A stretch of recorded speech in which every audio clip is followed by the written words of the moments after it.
Hello everybody, welcome to this video. In this video I will teach you and show you how to fix animations not working on your Duolingo app. So the solution is very easy, let's do it. The first step guys, you just need to open your profile, open your settings and go directly to animation. Make sure that animations option it's enabled. And right now, if it is enabled and still don't have animation, there is one problem and I will show you how to fix it.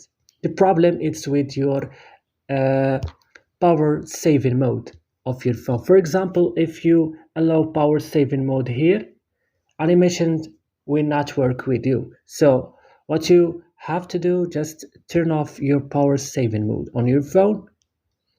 And after this, restart your phone. And after restarting your phone, go and open your Duolingo. And after this, you will find that you have animation. So share this solution with your friends that they have the same problem.